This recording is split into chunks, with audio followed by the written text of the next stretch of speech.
Everyone. అనుకోని పెళ్ళి part 56. గమనిక: ఈ పాత్రలు నటులకు సంబంధించినవి కావు. ఇది కేవలం కల్పిత ప్రయోజనం కోసం మాత్రమే. ఏదైనా తప్పులు ఉంటే క్షమించండి. అక్కడ ఉన్న శరీరాన్ని చూసి మాన్వి ఇలా అంటుంది. రేయాంష్, అది రేయాంష్ కాదు. నా రేయాంష్ క్షేమంగా ఉన్నాడు. నన్ను నమ్మండి అని మాన్వి అరుస్తుంది. మాన్వి గొంతు నిశ్శబ్ద భవనంలో ప్రతిధ్వనించింది. రేయాంష్ తండ్రి మాన్వి వైపు చూశాడు. ఆయన కళ్ళల్లో కన్నీరు కనిపించాయి. నాన్న, ఏడవకండి. ఆయన మనతోనే ఉన్నాడు. ప్లీజ్ నాన్న, నన్ను నమ్మండి అంటూ మాన్వి చివరకు కన్నీళ్లను కార్చుకోవడం మొదలుపెట్టింది. నాన్న మాన్విని కౌగిలించుకొని ఏడు బచ్చా అని నెమ్మదిగా అన్నాడు. మాన్వి పూర్తిగా విరిగిపోయింది. మాన్వి అక్కడ ఉన్న శరీరాన్ని ముట్టుకోలేకపోయింది. అది అతనే అని మాన్వి అంగీకరించలేకపోయింది. వారు మృతదేహాన్ని పోస్టుమార్టం కోసం తీసుకుని వెళ్ళిపోయారు. సూర్యుడు ఉదయించడం ప్రారంభించగా యదువంశీ భవనం శ్మశాన వాటికలా చీకటిగా అనిపించింది. మాన్వి అమ్మ పక్కన కూర్చొని ఆమె ఏడుస్తుండడం చూస్తూ గుండె నొప్పితో ఉంది. మాన్వి పిడికలు బిగించి కోపం, విచారం, బాధ అన్నీ ఒకేసారి మాన్విను నింపాయి. మాన్వి అమ్మ పక్కన కూర్చుంది. అమ్మ ఓర్చుకోలేక ఏడుస్తూ ఉంది. మాన్వి లోపల నొప్పి, కోపం అన్నీ వచ్చాయి. మాన్వి తన గదిలోకి వెళ్ళగానే నేలపై కూలిపోయింది. మాన్వి గుండె అంగీకరించలేకపోయింది. రేయాంష్, దయచేసి తిరిగి రండి అని ఏడుస్తూ బెడ్రూమ్లోనే ఫోటో ఫ్రేమ్ను గట్టిగా పట్టుకొని ఏడుస్తూ ఉంది మాన్వి. కొంత సమయం తర్వాత రేయాంష్ అత్త లోపలికి వచ్చింది. అహంకారంతో, ద్వేషంతో ఉంది ఆమె. రేయాంష్ నన్ను అవమానించాడు. ఇప్పుడు మీరందరూ వీధుల్లో ఉంటారు అని రేయాంష్ అత్త గట్టిగా అరిచింది. రేయాంష్ తల్లి బయటకు వచ్చి, నా కొడుకుని నువ్వే కదా చంపావు అని రేయాంష్ అత్తవైపు దూకింది. కానీ సహాయకుడు అడ్డుకుంటారు. రేయాంష్ మావయ్య మాన్వి వైపు నడుచుకుంటూ అసహ్యంగా మాన్విని చూస్తాడు. రేయాంష్ మాన్విను ప్రపంచం నుంచి దాచిపెట్టడం ఆశ్చర్యం లేదు. ఇప్పుడు నేను మాన్విని దక్కించుకుంటాను అని ఆయన చెబుతూ మాన్వి చెంపను తాకడానికి చేయి చాపుతాడు. నువ్వు ఆమెను ముట్టుకోమని నేను ధైర్యం చేస్తున్నాను. నేను చూపిస్తాను నువ్వు ఎక్కడ ఉంటావో అని జై వెంటనే బెదిరించాడు. జై గొంతు పదునుగా మరియు నిశ్చలంగా ఉంది. ఆ వ్యక్తి స్పష్టంగా వణుకుతున్నాడు. కానీ భయంతో కూడిన నవ్వుతో దానిని కప్పిపుచ్చడానికి ప్రయత్నిస్తున్నాడు. యువకుడికి వేడి రక్తం ఉంది అని ముసలి మామయ్య తల అడ్డంగా ఊపుతూ ఎగతాళి చేసే స్వరంతో వ్యాఖ్యానించాడు. ఆ పనికిరాని వాణ్ణి చంపేయండి, వాడి వల్ల ఉపయోగం లేదు అని రేయాంష్ అత్త గట్టిగా అరిచింది. ఆమె గొంతులో విషం పూర్తిగా నిండిపోయింది. అందరిలో కోపం ఉప్పొంగుతున్నట్లు అర్థమవుతోంది. గదిలోని ఉద్రిక్తత భరించలేనిదిగా ఉంది.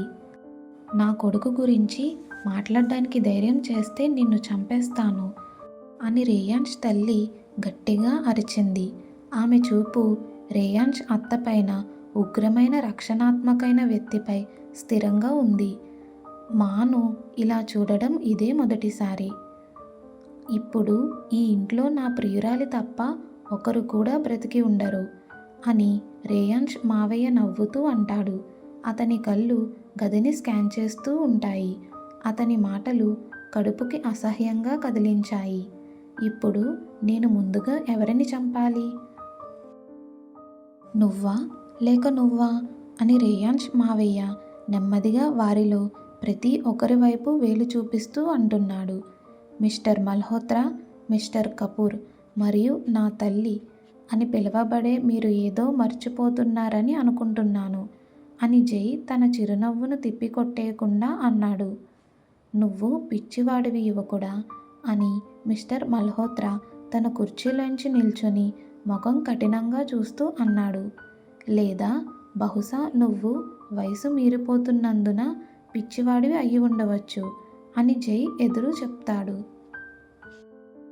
ఆ ముసలి మనిషి తన తుపాకీని పైకెత్తి నేరుగా జై వైపు గురిపెడతాడు.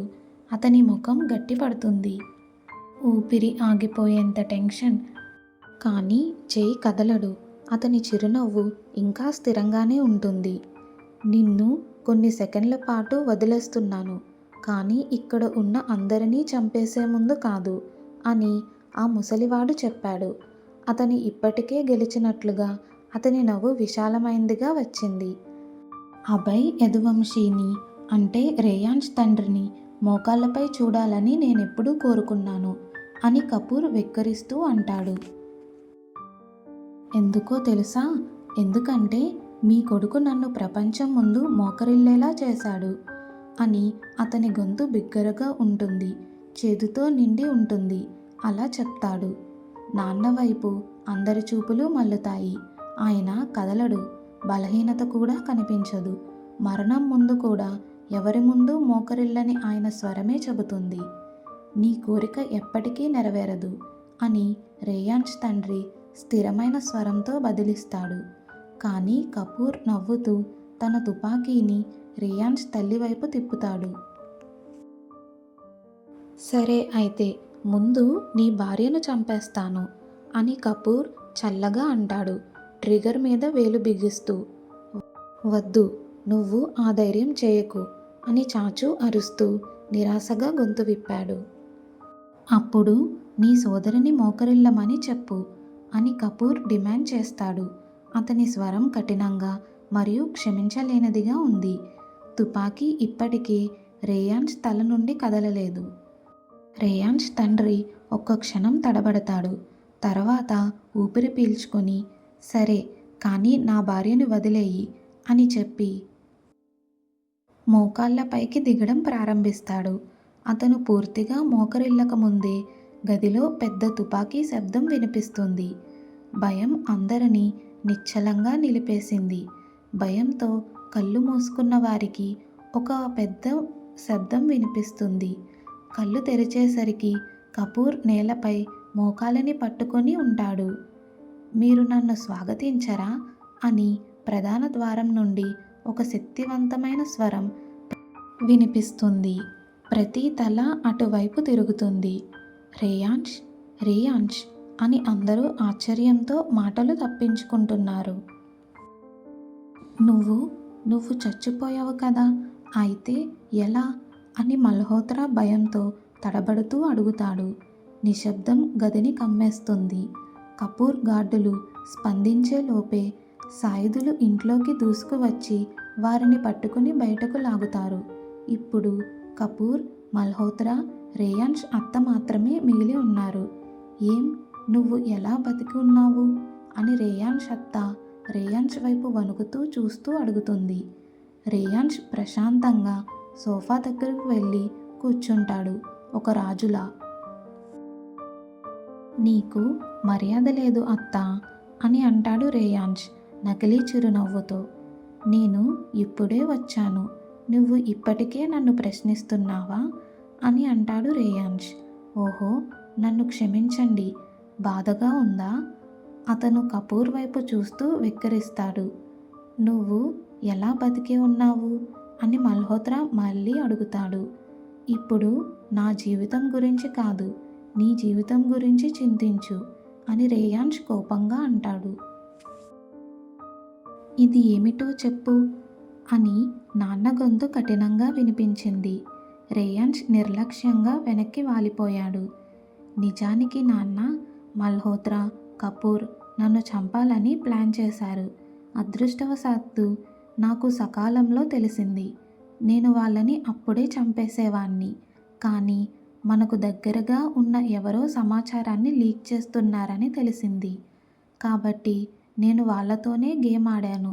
నేను ఫ్యాక్టరీకి వెళ్ళాను, ఎందుకంటే వాళ్ళు నన్ను లోపలే ఉంచి దానిని తగలబెట్టాలని ప్లాన్ చేస్తున్నారు.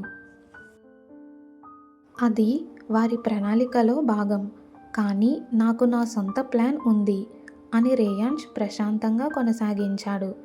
మా గార్డులు మరియు సహాయకులు కొంతమంది వారితో కలిసి పనిచేస్తున్నారని జై మరియు నేను తెలుసుకున్నాము. అందుకే మేము ఎవరికీ చెప్పలేదు. అది చాలా ప్రమాదకరం కాబట్టి. వాళ్ళ గూండాలు నా కారుపై కాల్పులు జరిపించినప్పుడు ఏమీ జరగలేదు. రాహుల్ మరియు నేను సిద్ధంగా ఉన్నాము.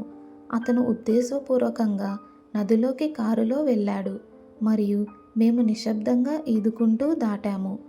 వారు గెలిచారని వారు అనుకునే సమయం కోసం నేను సరైన సమయం కోసం వేచి ఉన్నాను. మరియు ఇప్పుడు ఇక్కడ మేము ఉన్నాము అని రేయాన్ష్ గతం జరిగిందంతా చెప్పుకుని వచ్చాడు. ప్రతి మాట రేయాన్ష్ అత్త హృదయానికి ఒక పిడిగుద్దులా పడింది. రేయాన్ష్ బతికే ఉన్నాడు, చూస్తూ ఉన్నాడు, ప్రణాళిక వేస్తున్నాడు.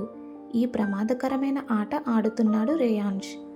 సరే, నువ్వు ఎప్పుడూ చనిపోలేదా అని చాచు అయోమయంగా అడిగాడు. మరి అప్పుడు అది ఎవరి శవం అని అడుగుతాడు. రేయాన్ష్ నవ్వుతూ నిలబడి అధికారాన్ని ప్రదర్శించాడు. వారిలో ఒకడు, నన్ను చంపడానికి వారు పంపినవాడు. యాదృచ్ఛికంగా అతని శరీరం నా శరీరం లాగానే ఉంది. అప్పుడు ఇలా ప్లాన్ చేశాము. రేయాన్ష్ చెప్పిన మాటలకు గది అంతటా నిశ్శబ్దం వ్యాపించింది. మరి నువ్వు అని రేయాన్ష్ కపూర్ వైపు తిరిగి గొంతు తగ్గించి ప్రాణాంతకంగా అన్నాడు. నువ్వు ఇంతకు ముందు ఏమన్నావు? నా భార్య నీకు కావాలని అన్నావు కదా అని అంటాడు రేయాన్ష్. కపూర్ ముఖం పాలిపోతుంది. గాలి మరింతగా వీస్తూ ఊపిరి ఆడకుండా చేసింది. ఆమె నాది మాత్రమే అని రేయాన్ష్ కోపంగా పదునుగా గట్టిగా చెప్పాడు. మరి నువ్వు ఆమె గురించి మళ్ళీ ఆలోచించిన ఆ రాక్షసుడిని కలవడానికి సిద్ధంగా ఉండు అని అంటాడు రేయాన్ష్. వేచి ఉండకుండా రేయాన్ష్ కపూర్ ముఖం మీద నేరుగా గుద్దాడు. ఆ శబ్దం గది అంతా మారుమ్రోగింది. అప్పుడు రేయాన్ష్ అత్త ఇలా అంటుంది. చూడండి, నేను వాళ్ళతో లేను, దయచేసి నన్ను వదిలేయండి అని రేయాన్ష్ అత్త అరుస్తూ కన్నీళ్ల ముఖం మీద దారులుగా కారుతూ ఉంటాయి. రేయాన్ష్ తన తుపాకీని తీసి ఆమె కాల్చడంతో ఆమె ఏడుపు కేకలుగా మారింది.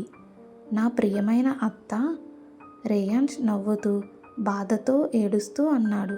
నా కుటుంబాన్ని బిచ్చకాళ్ళుగా మార్చాలనుకున్నావు కదా, ఇప్పుడు ఆ చేత్తో నువ్వు బిచ్చమెత్తడానికి గిన్నె కూడా ఎత్తలేవు అని అంటాడు రేయాన్ష్.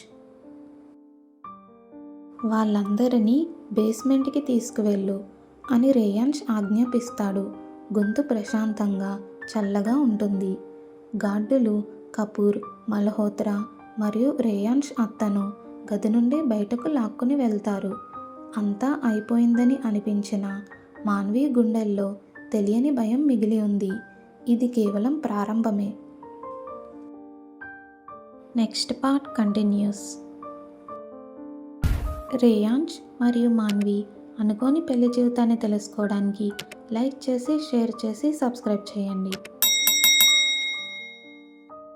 Thanks for watching.